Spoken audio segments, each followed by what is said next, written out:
Si Abdullah Hashem na ba ang gagamitin para masimulan na ang pagpapagawa sa Third Temple doon sa Jerusalem? Malapit na ba itong maitayo? Hanggang ngayon, usap-usapan pa rin sa internet itong si Abdullah Hashem na nagpapakilala na siya yung tagapagligtas ng relihiyong Islam, Kristiyano at kahit ng mga Hudyo. Habang tumatagal, maraming mga tao ang sumusunod sa kanyang mga sinasabi o sa kanyang mga turo. At hindi lang po yun, padagdag din ng padagdag yung sumasama sa kanyang itinatag na relihiyon. Bukod po dyan, mas lalo siyang nakikilala ng mga tao dahil sinasabi ng mga tagasunod niya na nakakagawa siya ng iba't ibang mga himala at kababalaghan. So makikita po natin, maraming mga tao ang talagang nabibilib sa kanya. Ano man pong relihiyon, meron sila. Ngayon kamakailan lang, ayon sa isang balita na galing sa Israel 365 News, meron daw tumawag sa kanila mula sa organization ni Abdullah Hashem. At nagbigay po sila ng ilang mga impormasyon patungkol po sa plano sa Third Temple. Naglabas po sila ng mga pahayag na nagsasabi sa isang panungkala ni Abdullah Hashem para sa kapayapaan sa pagitan ng Palestine at ng Israel. At hindi lang po yun, hinihikayat niya rin na maipatayo na yung ikatlong templo doon sa Jerusalem. So ngayon, ano nga po ba yung panawagan ni Abdullah Hashem? Ngayong May 2025 lang, nanawagan itong si Abdullah Hashem sa mga Arab at sa mga Hudyo na magkaisa sa muling pagpapatayo sa Third Temple. So ito po yung templo ni Solomon doon sa Jerusalem. Ayon po sa kanya, ang proyektong ito ay hindi lamang pisikal na konstruksyon, kundi isang espiritual na hakbang patungo po sa kapayapaan sa pagitan ng mga anak ni Ishmael. Yan po yung mga Arab at ganun din po kay Isaac. Ngayon nga sa mga Hudyo naman. Ayon sa kanya, kung ang isang pinagsasaluhang templo ay magdadala ng pangmatagalang kapayapaan, kailangan natin itong itayo. Ayon kay Abdullah Hashem, yung kasalukuyang mosque na nakatayo doon sa Temple Mount, sinabi niya mismo na yung mga estruktura mismo sa Temple Mount ay walang kabuluhan kay Muhammad at sa pamilya ni Muhammad. Para po sa kaalaman ng marami, yung Temple Mount isa po itong sagradong lugar para sa mga Hudyo. Pero dito rin po matatagpuan yung mosque ng Al-Aqsa. Yan po ay banal na lugar para po sa mga Muslim. Ang lugar po na ito ay sentro ng napakaraming siglo ng relihiyoso at pampulitikang tensyon. So bakit nga ba ito naging controversial para sa marami? Ano mo pong pagtatangkang baguhin ang kasalukuyang estruktura doon sa Temple Mount ay tinuturing na direktang banta sa mga Islam. Maraming mga Muslim ang naniniwalang ito ay hindi simpleng panukala, kundi isang pag-atake sa kanilang pananampalataya. Gayunpaman sa pananaw po ni Abdullah Hashem, ang templo ay hindi dapat ituring na eksklusibo lamang para sa mga Hudyo. Sa halip, ito raw ay magiging bahay panalanginan para sa lahat ng bansa. Kasi nga po, nabanggit yan sa propesiya sa Biblia. Basahin po natin yung Isaiah chapter 56 verse 7. Dadalhin ko kayo sa banal na bundok. Ipadarama ko sa inyo ang kagalakan sa aking templo. Malulugod ako sa inyong mga handog. At ang aking tahanan ay tatawaging bahay dalanginan ng lahat ng bansa. Itong verse na binasa natin na ito rin nagsasabi na dapat maitayo yung Third Temple. Hindi lang para sa mga Hudyo, sa mga Muslim, at sa mga Kristiyano, kundi para sa lahat. So sa panahon natin ngayon, hindi na raw malabo na maitayo yung Third Temple. Kasi nga, nakasulat yan sa propesiya ng Biblia. So yan po yung gusto mangyari ni Abdullah Hashem. Kailangang maitayo na yung Third Temple para sa kapayapaan. Ngayon, bukod sa pagpapatayo ng Third Temple, nagmungkahi din siya sa Prime Minister ng Israel na magkaroon ng kapayapaan doon mismo sa lugar nila. Inirekomenda niya po na dapat yung mga Palestino ay kusa ng lumikas mula po doon sa Gaza at magtatag na raw sila ng bagong estado sa ibang lugar sa pamumuno ng isang ina po ni Propeta Muhammad. Hiniling niya sa Prime Minister ng Israel na si Benjamin Netanyahu na tumulong sa prosesong ito. Na yun nga, palayain yung mga Palestino.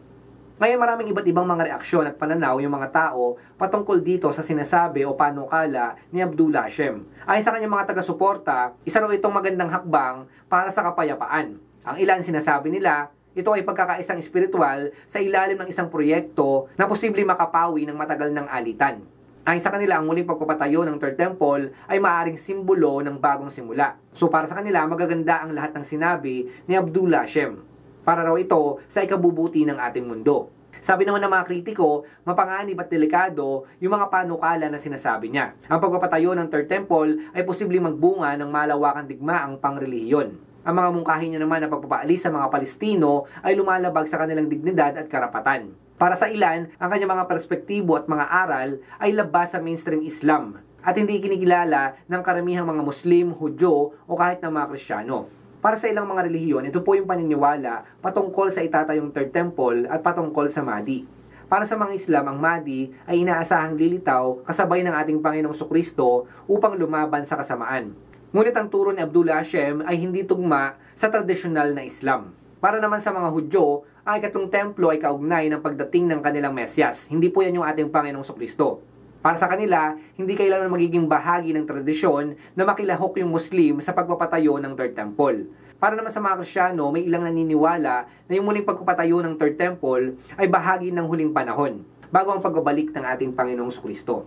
Ang panukala po ni Abdullah Hashem na pagpapatayo ng Third Temple at kasabay niya yung paglisan ng mga Palestino dun sa Gaza, ito po ay kombinasyon ng pangrelihiyong misyon at pangpolitikang pahayag. Bagamat inaangkin niyang ito'y landas patungo sa kapayapaan, marami ang nakakakita rito bilang panganib sa kasalukuyang sitwasyon sa gitnang silangan. So ngayon mga kapatid, alam natin na sa panahon natin ngayon, anytime, pwede na pong itayo yung Third Temple. At sa pagpapatayo ng Third Temple, alam naman natin na lalabas na mismo yung Antikristo. Ngayon mga kapatid, kapag nakikita natin o naririnig na natin na itatayo na yung Third Temple, ang ibig sabihin lang yan, lalabas na yung Antikristo. O ibig sabihin, naandyan na yung Antikristo. At anytime, pwede na siya magpakilala. Kasi mga kapatid, ang magpapatayo ng Third Temple, ang nasa likod niyan ay walang iba, kundi yung Antikristo.